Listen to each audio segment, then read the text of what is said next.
Literatura brasileira. Textos literários em meio eletrônico. Astúcias de Marido, de Machado de Assis. Edição referência, publicado originalmente em Jornal das Famílias 1886.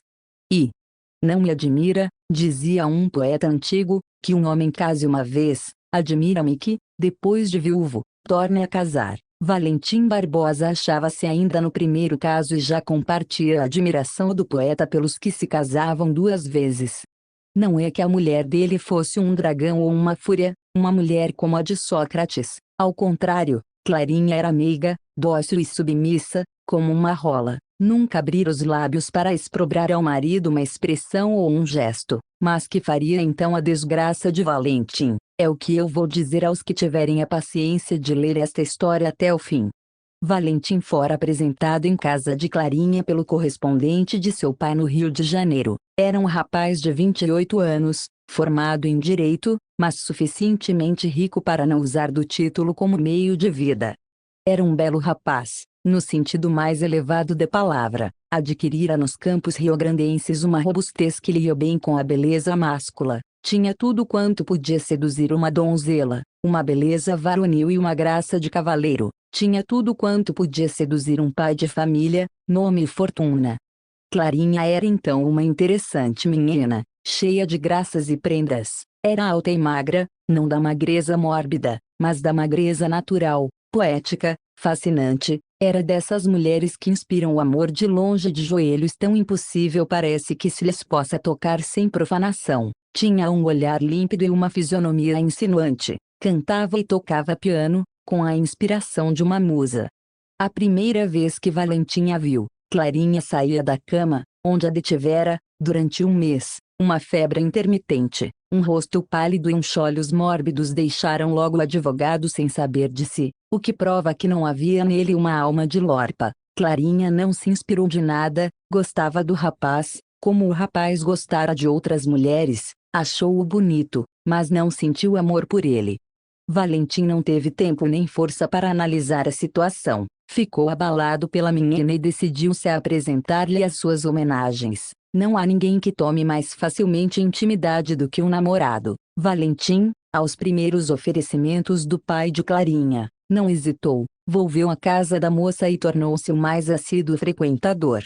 Valentim conhecia a vida, metade por ciência, metade por intuição. Tinha lido o Tratado de Paz com os Homens, de Nicole, e reteve estas duas condições a que o filósofo de Port Royal reduz o seu sistema: não opor-se às paixões, não contrariar as opiniões. O pai de Clarinha era doido pelo xadrez e não via salvação fora do Partido Conservador. Valentim fustigava os liberais e acompanhava o velho na estratégia do rei e dos elefantes. Uma tia da moça detestava o Império e a Constituição. Chorava pelos minuetos da corte e ia sempre resmungando ao teatro lírico. Valentim contrafazia-se no teatro, dançava a custo uma quadrilha e tecia loas ao regime absoluto. Enfim, um primo de Clarinha mostrava-se ardente liberal e amigo das polcas. Valentim não via nada que valesse uma polca e um artigo do programa liberal.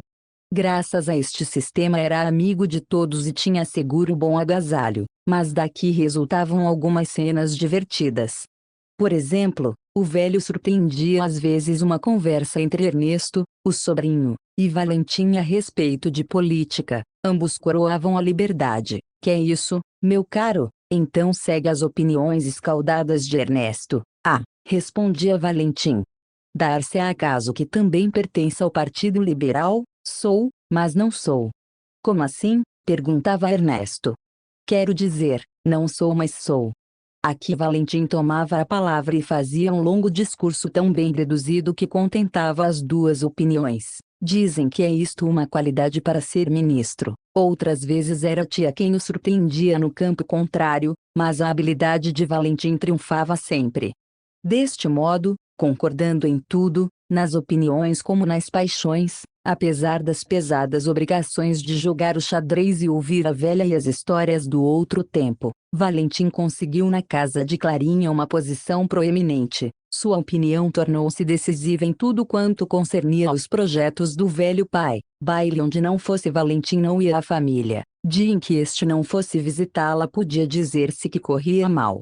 mas o amor caminhava ao lado da intimidade, e até por causa da intimidade, cada dia trazia a Valentim a descoberta de uma nova prenda no objeto do seu culto. A moça estava na mesma situação do primeiro dia, mas era tão amável, tão doce, tão delicada, que Valentim, tomando a nuvem por Juno, chegou a acreditar que era amado. Talvez mesmo Clarinha não fosse completamente ingênua no engano em que fazia cair Valentim. Um olhar e uma palavra não custa, e é tão bom alargar o círculo dos adoradores. O pai de Clarinha descobriu o amor de Valentim e aprovou-o logo antes da declaração oficial. Aconteceu mesmo à tia. Só o primo, apenas desconfiou, declarou-se interiormente em oposição. Para que encobri-lo mais? Não sou romancista que me alegre com as torturas do leitor, pousando, como o abutre de Prometeu, no fígado da paciência sempre renascente. Direi as coisas como elas são. Clarinha e Ernesto amavam-se. Não era recente esse amor, datava de 2 anos. De 3 em 3 meses Ernesto pedia ao velho a mão da prima, e o velho recusava-lhe dizendo que não dava a filha a quem não tinha eira nem beira. O moço não pôde arranjar um emprego, apesar de todos os esforços, mas no fim do período regular de 3 meses voltava à carga para receber a mesma recusa. A última vez que Ernesto renovou o pedido, o pai de Clarinha respondeu que se lhe ouvisse mais falar nisso fechava-lhe a porta, proibiu a filha que falasse ao primo, e comunicou tudo à irmã, que julgou oportuna a ocasião para obrigá-lo a suspender a assinatura do teatro lírico. Ir à casa de Clarinha sem poder falar-lhe era cruel para o jovem Ernesto. Ernesto, portanto, retirou-se amigavelmente. No fim de algum tempo voltou declarando estar curado. Pede a fidelidade que manifeste neste ponto ser a declaração de Ernesto a mais séria do mundo. O pai acreditou, e tudo voltou ao seu antigo estado. Sim, ao seu antigo estado, digo bem, porque o amor que Ernesto cuidara extinto reviveu à vista da prima. Quanto a esta, ausente ou presente, nunca esqueceu o amante, mas a vigilância prudente do pai pôs os nossos 2 heróis de sobreaviso, e ambos passaram a amar em silêncio. Foi pouco depois disto que apareceu Valentim em casa de Clarinha. Aqui devo eu fazer notar aos leitores desta história, como ela vai seguindo suave e honestamente, e como os meus personagens se parecem com todos os personagens de romance, um velho maníaco, uma velha impertinente, e amante platônica do passado, uma moça bonita apaixonada por um primo, que eu tive o cuidado de fazer pobre para dar-lhe maior relevo, sem todavia decidir-me a fazê-lo poeta, em virtude de acontecimentos que se hão de seguir, um pretendente rico e elegante, cujo amor é aceito pelo pai, mas rejeitado pela moça, enfim, os 2 amantes à borda de um abismo condenados a não verem coroados os seus legítimos desejos, e ao fundo do quadro um horizonte enegrecido de dúvidas e de receios. Depois disto, duvido que um só dos meus leitores não me acompanhe até o fim desta história, que, apesar de tão comum ao princípio, vai ter alguma coisa de original lá para o meio, mas como convém que não vá tudo de uma sentada, eu dou algum tempo para que o leitor acenda um charuto, e entro então no 2º capítulo. E, se o leitor já amou, imagine qual não seria o desespero de Ernesto, descobrindo um rival em Valentim. A primeira pergunta que o pobre namorado fez a si mesmo foi esta: ama-lo a ela? Para responder a esta pergunta Ernesto preparou-se a averiguar o estado do coração da moça.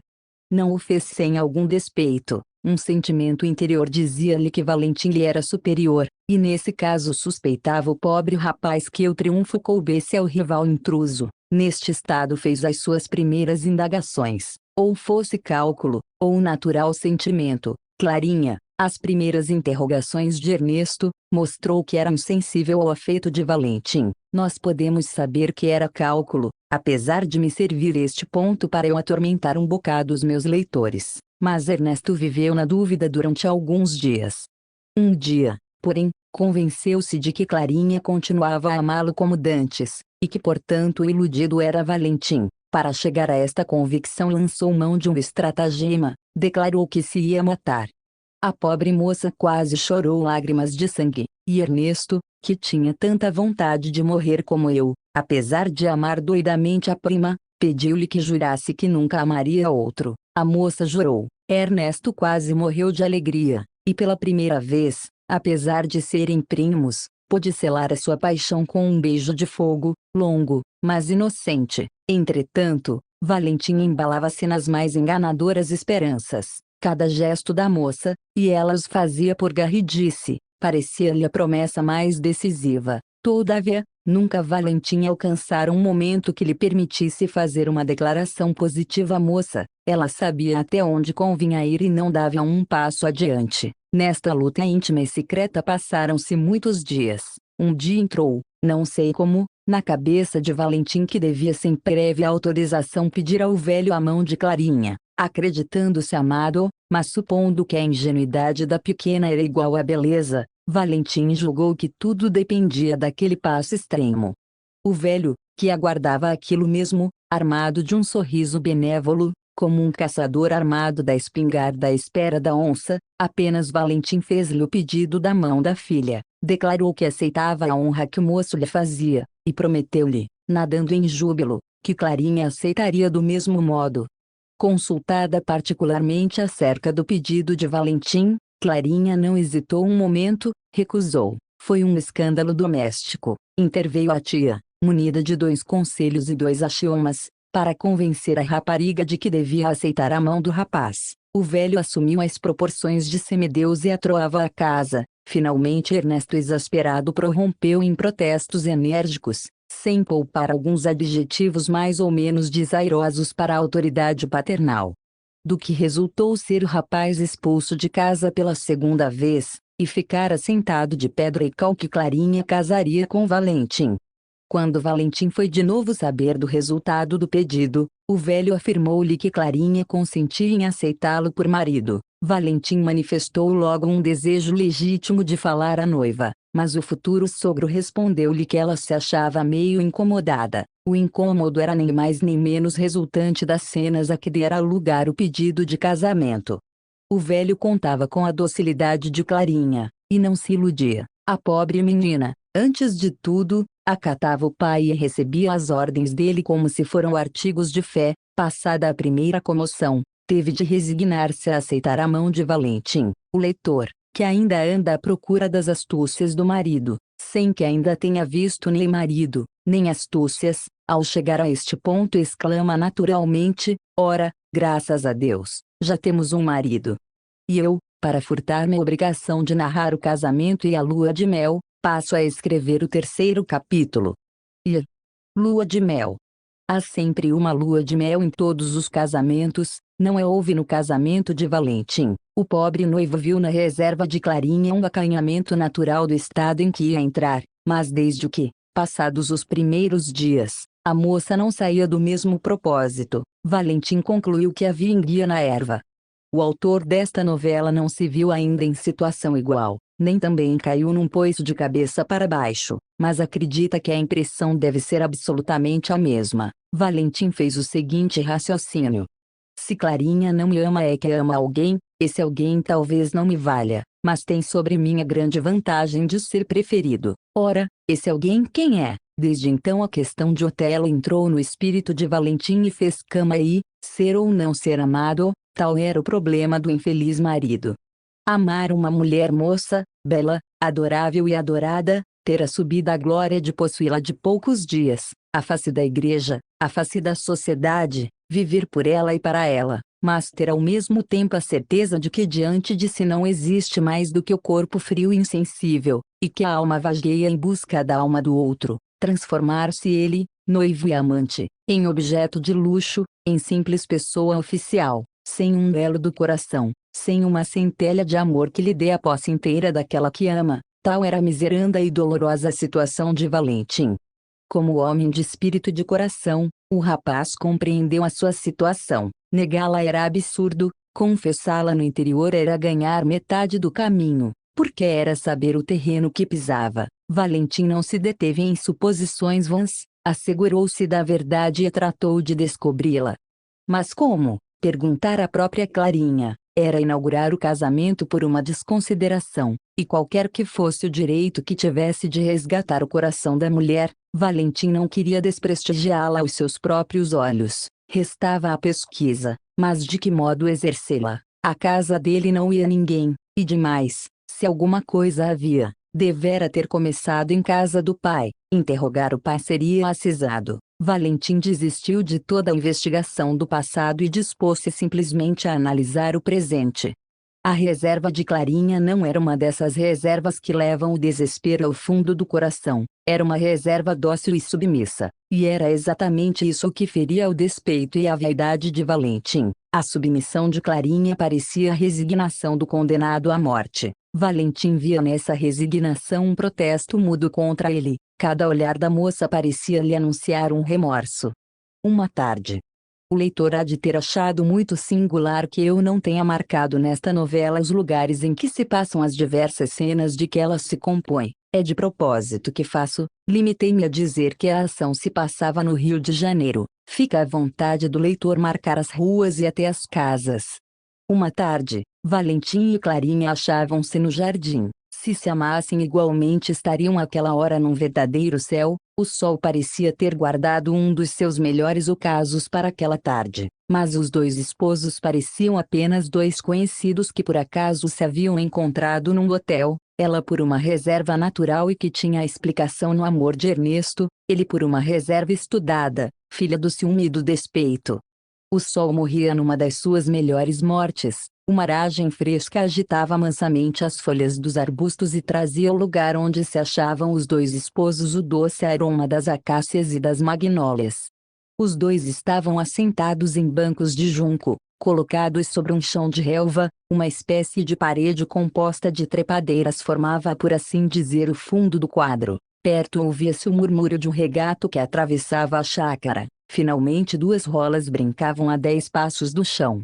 Como se vê, a cena pedia uma conversação adequada em que se falasse de amor, de esperanças, de ilusões, enfim, de tudo quanto pudesse varrer da memória a boa prosa da vida.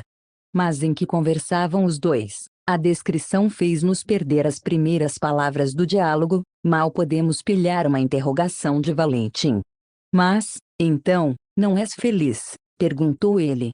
Sou, respondeu a moça. Como dizes isso? Parece que respondes a uma interrogação da morte. Um triste sorriso passou pelos lábios de Clarinha.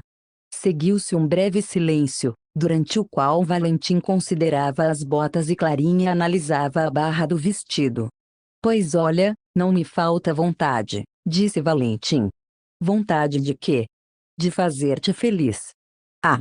Nem foi para outra coisa que eu te fui buscar à casa de teu pai. Amo-te muito, mas se eu soubera que tu não correspondias com o mesmo amor desistiria do meu intento, porque para mim é um duplo remorso ver objeto de meu amor triste e desconsolado. Parece-te isso? É, não é? Não é. Clarinha procurou dar a esta última resposta uma expressão da maior ternura, mas se ela tivesse pedido um copo d'água teria empregado a mesmíssima expressão. Valentim respondeu com um suspiro. Não sei como queres que eu te diga as coisas. Não quero nada, desde que eu te impusesse um modo de falar pode ser que eu me arrufasse menos, mas não era diversa a minha situação. Clarinha levantou-se. Anda a passear. Valentim obedeceu, mas obedeceu maquinalmente. Então, ainda estás triste? Ah, se tu me amasses, Clarinha, respondeu Valentim, pois não te amo. Valentim olhou para ela e murmurou. Não. Valentim deu o braço a Clarinha e foram passear pelo jardim, dos mais bem arrumados e plantados da capital. A enxada, a tesoura e a simetria ajudavam ali ao nascimento das rosas. A tarde caía, o céu tomava essa cor de chumbo que inspira tanta melancolia e convida a alma e o corpo ao repouso. Valentim parecia não ver nada disso, estava diante do seu tremendo infortúnio.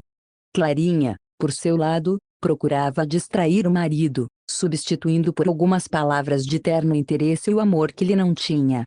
Valentim respondia por monossílabos ao princípio, depois a conversa foi se empenhando e ao cabo de meia hora já Valentim mostrava-se menos sombrio. Clarinha procurava por esse modo acalmar o espírito do marido, quando ele insistia na conversação que ouvimos há pouco.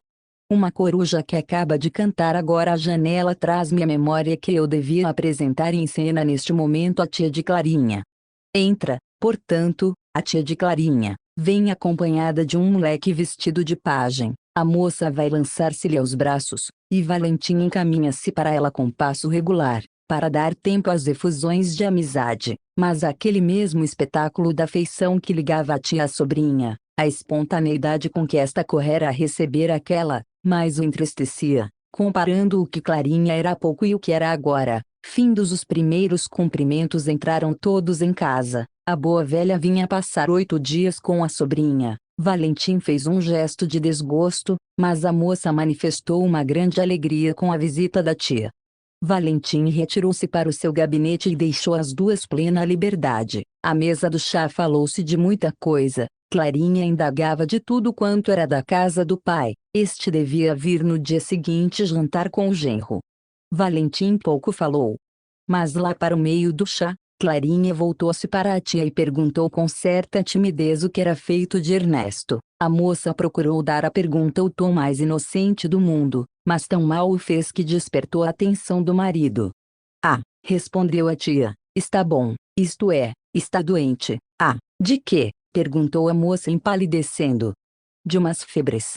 Clarinha calou-se, pálida como a morte. Valentim tinha os olhos fixos nela, um sorriso, meio de satisfação, meio de ódio, pairava-lhe nos lábios. Enfim o marido descobrira o segredo da reserva da mulher. Seguiu-se um longo silêncio da parte de ambos, só interrompido pelo palavreado da tia, que afinal, depois de fazer algumas perguntas aos dois sem obter resposta, decidiu-se a reclamar contra aquele silêncio.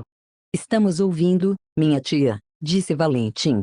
E tão significativas foram aquelas palavras, que Clarinha olhou para ele assustada. Estamos ouvindo, repetiu Valentim. Ah, pois bem, como ia dizendo. A conversa continuou até o fim do chá. Às 11 horas todos se recolheram aos seus aposentos. É a melhor ocasião para terminar o terceiro capítulo e deixar que o leitor acenda um novo charuto. E vê. A tia de Clarinha não se demorou 8 dias em casa da sobrinha. Demorou-se 15 dias. A boa velha estava encantada com o agasalho que encontrara aí. Durante esse tempo não houve incidente algum que interesse a nossa história. O primeiro susto de Clarinha causado pelas palavras do marido desvaneceu-se à vista do procedimento posterior dele, que pareceu nada haver descoberto. Com efeito, Valentim, como homem atilado que era, entendeu que lhe não cumpria provocar uma declaração da parte de Clarinha. Julgou melhor estudar a situação e esperar os acontecimentos. Demais, ele nada tinha de positivo a alegar. Temia enganar-se ou não se perdoaria nunca se fizesse a injúria de atribuir à sua mulher um delito que não existia. Deste modo, nunca fez alusão alguma nem mudou o procedimento. Era o mesmo homem que no primeiro dia. Valentim pensava ainda que a afeição que ele supunha existir em Clarinha pelo primo, talvez não passasse de uma ligeira afeição da infância, própria a desaparecer diante da ideia do dever. É verdade que isto anulava um pouco a sua própria pessoa, mas Valentim, para que não ficasse só ao tempo e aos bons instintos da moça a mudança do estado das coisas, cuidou de ajudar a um e aos outros deitando na balança a sua própria influência.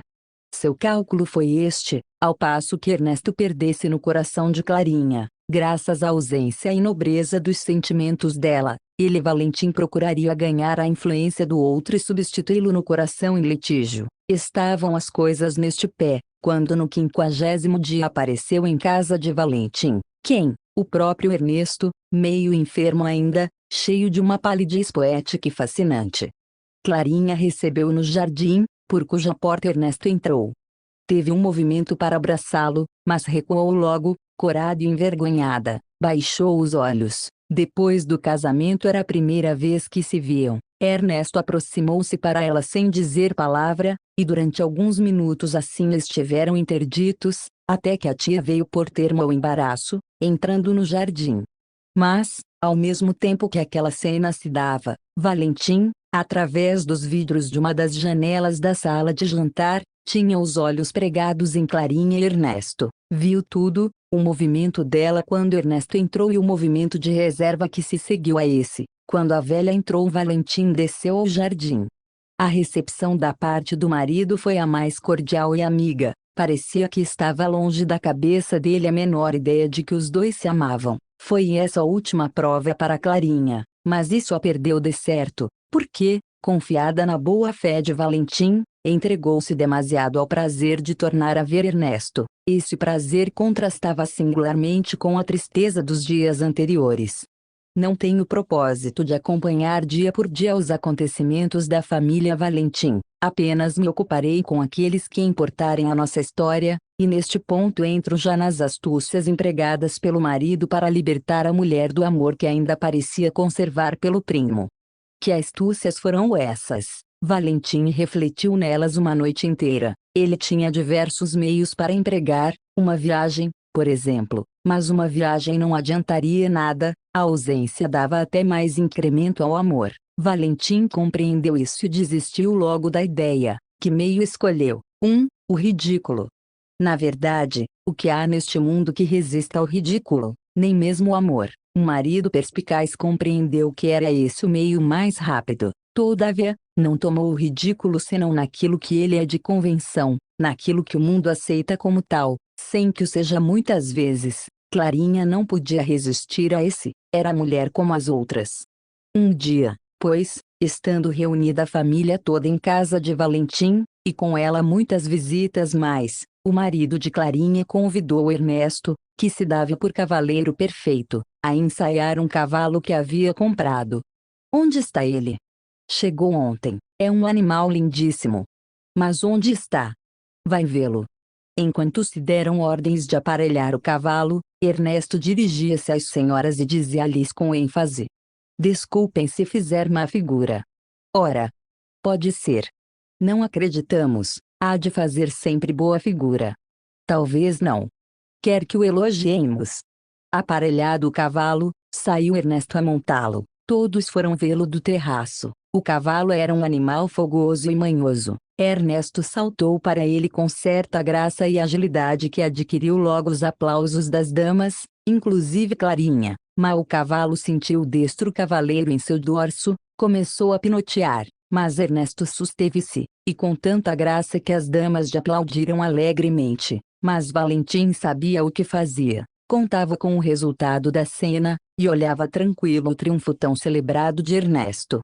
Esse resultado não se fez esperar. Não tardou muito que Ernesto não começasse a sentir que estava mal. Tanto bastou para que nunca mais pudesse dominar o animal. Este, como se pudesse conhecer o enfraquecimento do cavaleiro e os desejos secretos de Valentim, redobrou a violência dos seus movimentos. A cena tornou-se então mais séria. Um sorriso que pairava nos lábios de Ernesto desapareceu. O moço foi tomando uma posição grotesca quando só tinha presente a ideia de cair e não a ideia de que estava diante de mulheres, entre as quais estava Clarinha. Por mal dos pecados, se havia de cair como Hipólito, calado e nobre, começou a soltar uns gritos entrecortados. As damas assustaram-se, entre elas Clarinha, que mal podia dissimular o terror de que se achava possuída, mas quando o cavalo, com um movimento mais violento, deitou o cavaleiro na relva, e que, depois de cair prosaicamente estendido,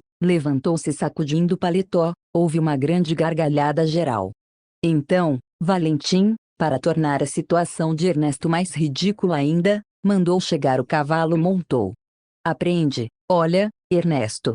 E com efeito, Valentim, airoso e tranquilo, sopeava os movimentos do animal e cumprimentava as senhoras. Foi uma tríplice bateria de aplausos. Nesse dia um foi o objeto das palmas de todos, como o outro fora o objeto da pateada geral. O próprio Ernesto, que ao princípio quis meter o caso à bulha, não pôde fugir depois da humilhação da sua derrota. Essa humilhação foi completa quando Clarinha, mais compadecida que despeitada com a situação dele, procurou consolá-lo da figura que fizera. Ele viu nas consolações de Clarinha uma confirmação à sua derrota, e não está bem o amante que inspira mais compaixão que amor. Ernesto reconheceu por instinto esse desastroso inconveniente, mas como remediá-lo, curvou a cabeça e protestou não cair no outra, e deste modo terminou a sua primeira humilhação como termina o nosso quarto capítulo. V. Fazia anos o pai de Clarinha. A casa estava cheia de amigos e parentes. Havia uma festa de família com os parentes e os amigos para celebrar aquele dia. Desde a cena do cavalo até o dia dos anos do velho, já Valentim tinha armado a Ernesto mais 2 laços do mesmo gênero, cujo resultado era sempre expor o pobre rapaz ao motejo dos outros. Todavia, Ernesto não atribuía nunca intenções malignas ao primo, que era o primeiro a compungir-se dos infortúnios dele.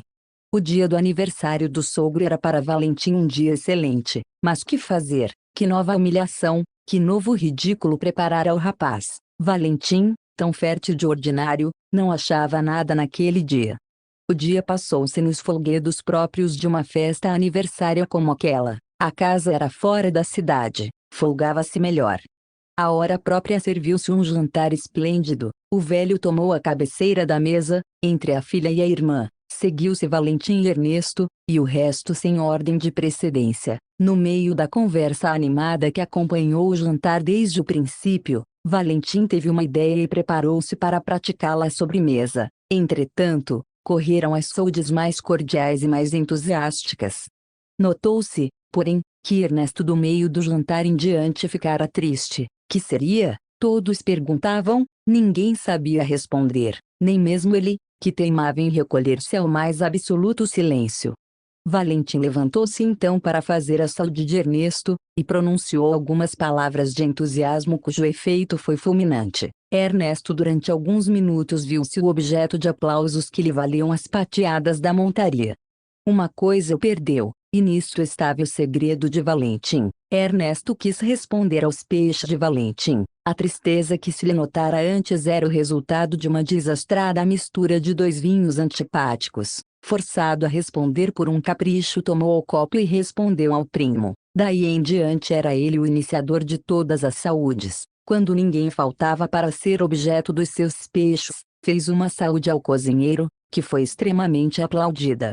Descreverei eu as cenas que se seguiram a esta, fora entreter os leitores com algumas páginas repugnantes. Ernesto excedera-se no entusiasmo, e quando todos se levantavam da mesa e tomavam o caminho das outras salas, Ernesto desatou a chorar. Imaginem o efeito desta cena grotesca. Ninguém pôde conter o riso, mas também ninguém pôde estancar o pranto ao infeliz, que chorou ainda por espaço de 2 horas.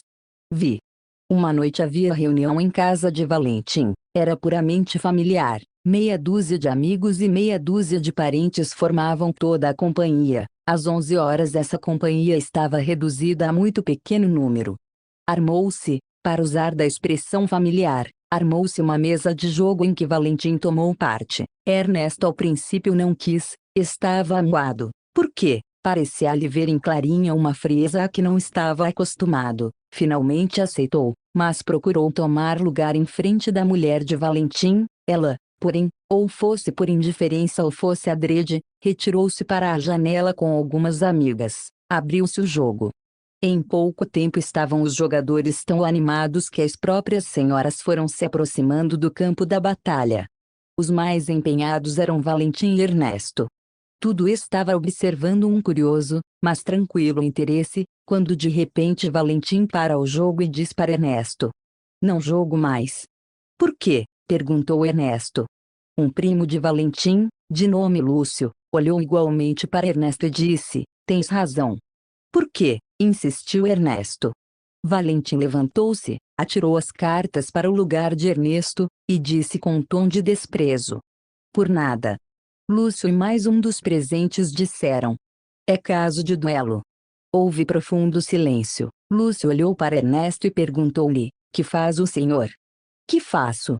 "É caso de duelo." "Ora, isso não está nos nossos hábitos. O que eu posso fazer é abandonar aquele senhor ao meu desprezo." "O quê?" perguntou Valentim. "Abandoná-lo ao desprezo, porque o senhor é que? O que quiser. Há de dar-me uma satisfação." "Eu." "De certo," disse Lúcio. "Mas, os nossos hábitos. Em toda a parte vinga-se a honra." "Sou o ofendido, tenho a escolha das armas." "A pistola," disse Lúcio. "Ambas carregadas," acrescentou Valentim. Durante este tempo as senhoras estavam trêmulas e embasbacadas, não sabiam o que se presenciava. Enfim, Clarinha pôde falar, e as suas primeiras palavras foram para o marido.